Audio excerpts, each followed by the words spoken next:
The scariest stories are the ones that we tell ourselves. Happy Halloween and welcome to the What Could Go Right podcast, where we talk about personal growth, family connection, and parenting adult kids. I'm Eric Orton. And I'm Emily Orton. I want to just talk real quick before we get into scary stories. I want to talk about these discovery calls that you've heard us mention, and that is because they tie directly to these scary stories that we tell ourselves. First of all, the things that are possible in your life, one of the main obstacles to making them happen is whatever scary story you're telling yourself, and we're going to dive into that today. When we get on these calls, the whole point is to try and get over these speed bumps or roadblocks of fear that are holding you back. And they're not big, they're not insurmountable, but they just take a little finesse. And so with a couple of great, a couple of questions and some insights from you, we're going to blow past those. And specifically with regard to some kind of adventure that you might want to do with your family. If you want to do a road trip or any whatever it is, if you want to go for more than just a vacation, maybe a few weeks, maybe a month, maybe a little bit longer, if we can get on the phone and talk through these points, you will be able to get to a place where you're going to see how this can work for you. And so that's why we do these. We do these for free because you deserve to know what's possible in your life. And I just want to say that also, when this episode airs, I will be heading out for a couple of weeks to take some people sailing. And so I won't even be available to do these for a couple of weeks. But if you want to get on a discovery call before Thanksgiving, go there now. Go to theawesomefactory.nyc/discovery.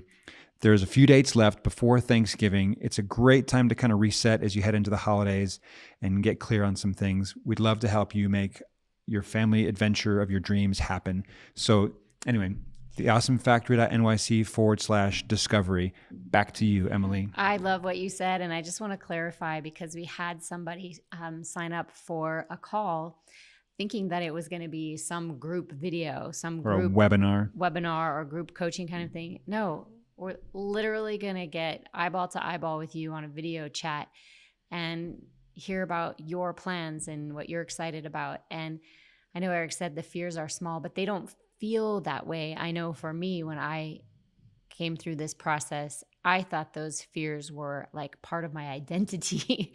I had felt that way for decades. And then when I actually kicked the tires on those fears, they just popped. So we hope that will happen for you as well. And as we talk about these fears that are the scariest stories are the ones that we tell ourselves. And we know this from personal experience and from all the people that we've worked with and talked to. In fact, just the other day, our daughter was saying, "Oh, I want to try this thing, but I'm scared." And I'm like, yeah, well, we all feel scared.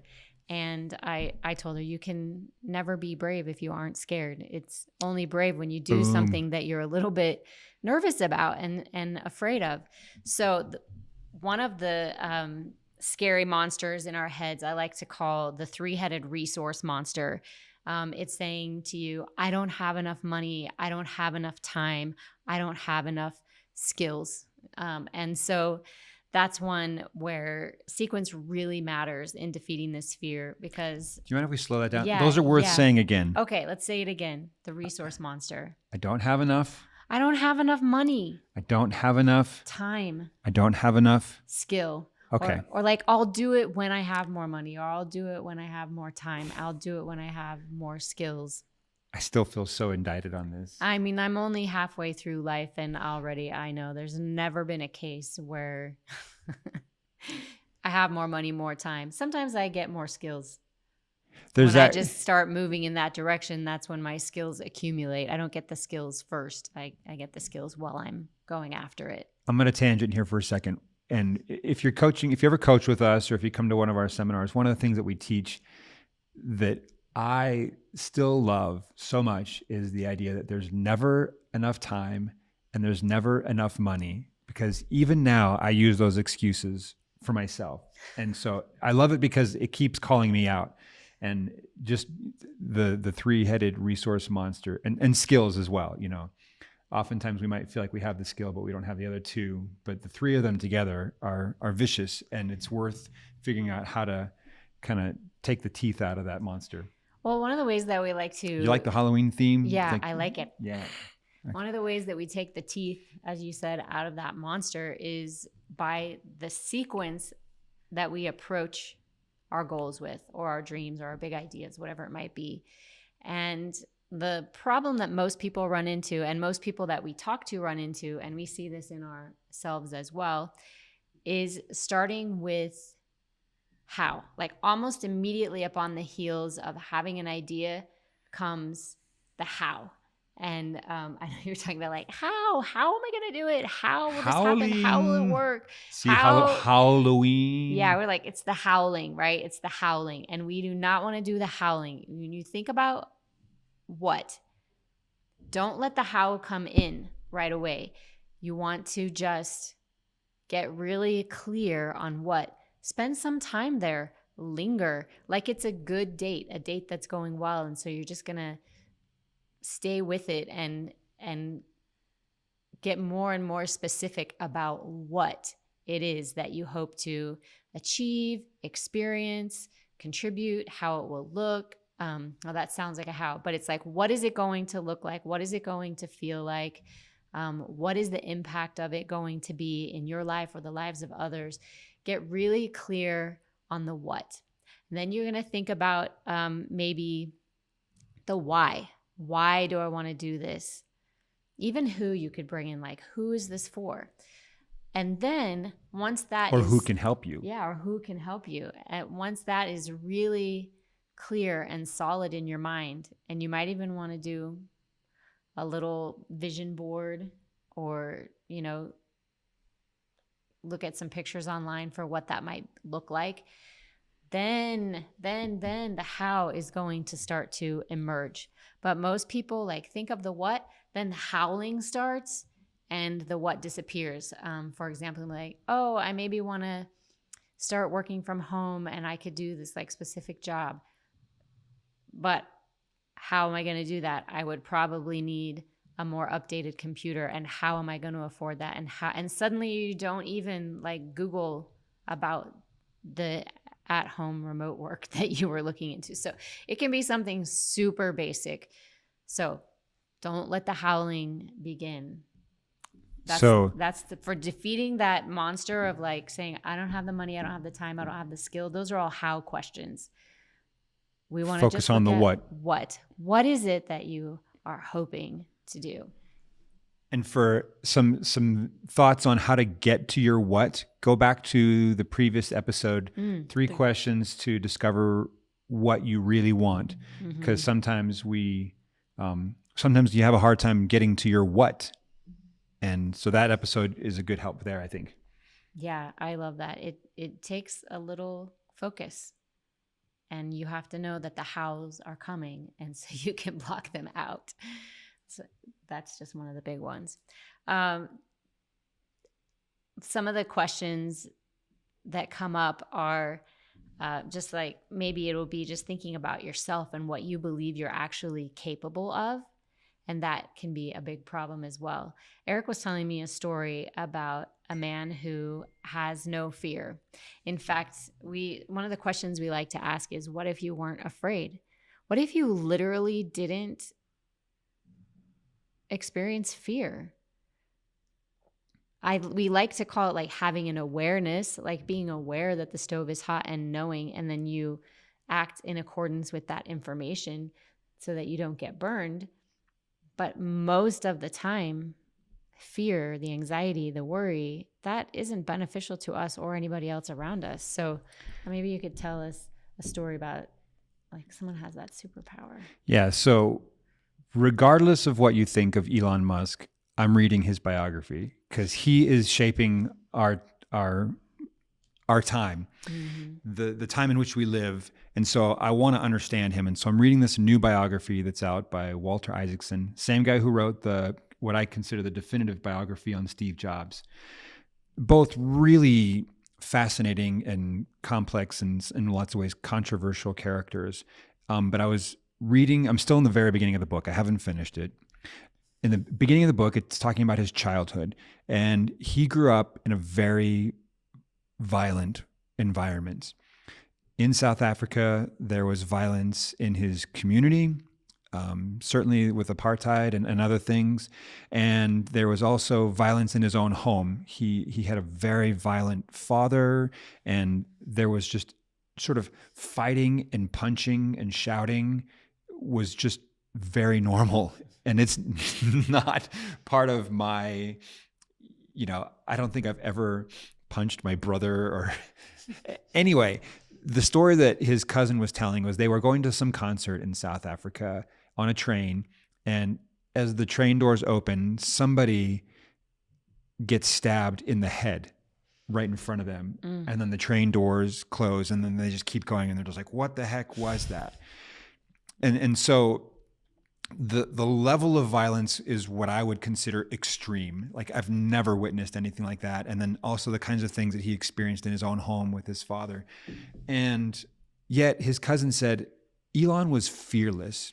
If they would go to a movie, he was still a kid, there would be big guys that would be making noise, and he would be the one to go over and say, hey, you guys, shut up. I don't know how putting rude words he in. was. He was or actually not, very but- rude. He was one of the reasons he got so picked on and beat up all the time was because he was not afraid to call people idiots or stupid, which never goes well. So that's not what I recommend. But it was interesting that he just said, look, one of the major themes of Elon's life is that he is fearless. And if you look at his entrepreneurial track record, he puts it all on the line constantly. And he self-describes as having Asperger's. And if you don't know what that is, it's a neurological condition on the autism spectrum where you just have some neural connections that don't allow you to register other people's feelings.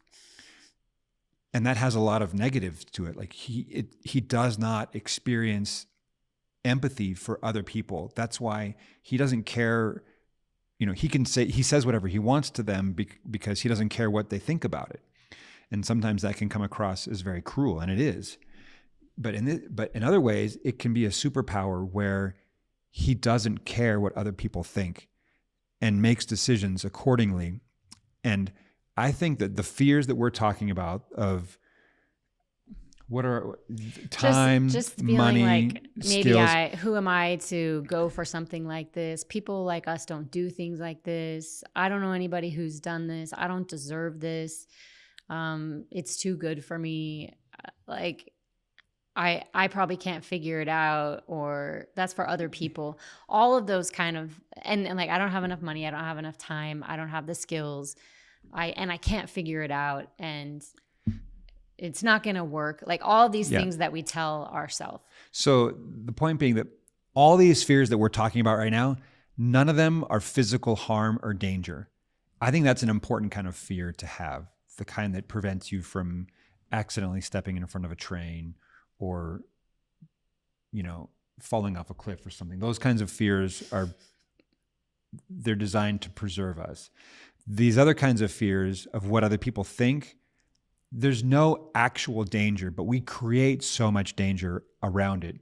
And just imagine if you didn't care what other people think, not in a heartless way, not in a cruel way, but just other people, we call it a friendly disregard. Yeah. If you can have a friendly disregard for what other people think, it will change so much. At least to the extent that I've been able to get there and stay there, it's changed a lot for me. So anyway, that's a long version of the story. It might require a little bravery, and maybe this story is more relatable than hearing about Elon Musk. But it is cool to imagine, like, what if you could have empathy, but also not be so fearful, like recognize those thoughts as they come up and set them aside and move forward.